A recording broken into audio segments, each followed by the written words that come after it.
Israel Hamas युद्ध में Israeli सेना को कमजोर करने के लिए हिजबुल्लाह शुरुआत से ही उत्तरी इजराइल पर रॉकेट, ड्रोन्स और मिसाइल से हमले कर रहा था। और जब 13 अप्रैल की रात को ईरान ने इजराइल पर हमला किया था तो उस हमले में भी हिजबुल्लाह ने ईरान का साथ दिया था। लगातार हो रहे हमलों की वजह से इजरायली सेना का हिजबुल्लाह के साथ टकराव बढ़ता जा रहा है। हालांकि आईडीएफ ने लेबनान के भीतर एयर स्ट्राइक कर हिजबुल्लाह और हमास के कई बड़े नेताओं और कमांडरों को ढेर किया है, जिसकी वजह से हिजबुल्लाह इजरायली सेना पर और ज्यादा भीषण हमले कर रहा है। और अब इजरायली सेना और हिजबुल्लाह की सीधी आमने सामने की भिड़ंत हुई है। दरअसल हिजबुल्लाह ने दावा किया है कि आईडीएफ की गोलानी ब्रिगेड्स उत्तरी इजराइल से लेबनान के भीतर घुस आई थी, जिसकी हिजबुल्लाह के लड़ाकों के साथ जबरदस्त भिड़ंत हुई है और इस भिड़ंत में इजरायली सेना के जवान मारे गए हैं और घायल हुए हैं। इसको लेकर हिजबुल्लाह ने एक बयान भी जारी किया है, जिसमें उसने कहा कि करीब से नजर रखने और दुश्मन सेना के संभावित गतिविधि के बाद हिजबुल्लाह के लड़ाकों ने तल इस्माइल इलाके में कई विस्फोटक बिछा दिए थे।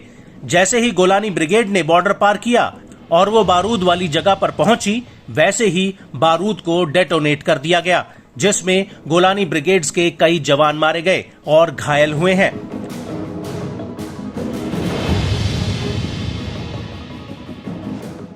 वहीं दूसरी तरफ इजरायली मीडिया ने भी आईडीएफ के जवानों के घायल होने की बात कही है। इजरायली मीडिया का कहना है कि इन जवानों में एक गंभीर रूप से घायल हुआ है और हिजबुल्लाह ने दक्षिणी लेबनान बॉर्डर वाले इलाके में ये बारूद बिछाया था, जिसकी चपेट में आईडीएफ के जवान आ गए थे। इजरायली न्यूज एजेंसी हारतेज ने भी अपनी एक रिपोर्ट में कहा है कि इजरायली सेना की दक्षिणी लेबनान में गतिविधि के दौरान एक अज्ञात स्रोत के विस्फोटक में इजरायली सैनिक घायल हुए हैं। इनमें से एक जवान की हालत गंभीर है, 2 मध्यम रूप से और अन्य मामूली रूप से घायल हुए हैं। सेना ने इस बात की जानकारी दी है।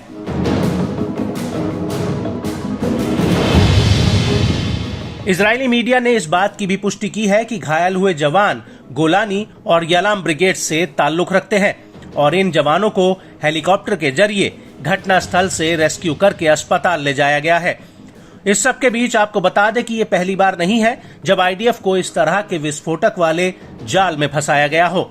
इससे पहले गाजा में भी हमास के लड़ाके खंडर बने मकानों और सुरंगों में विस्फोट बिछाते आए हैं और वो आईडीएफ को भ्रमित करते हुए विस्फोटक वाली जगहों पर ले जाते हैं और जैसे ही आईडीएफ वहां पहुंचती है, बारूद फट जाता है, जिसमें इजरायली सेना को काफी नुकसान उठाना पड़ा है।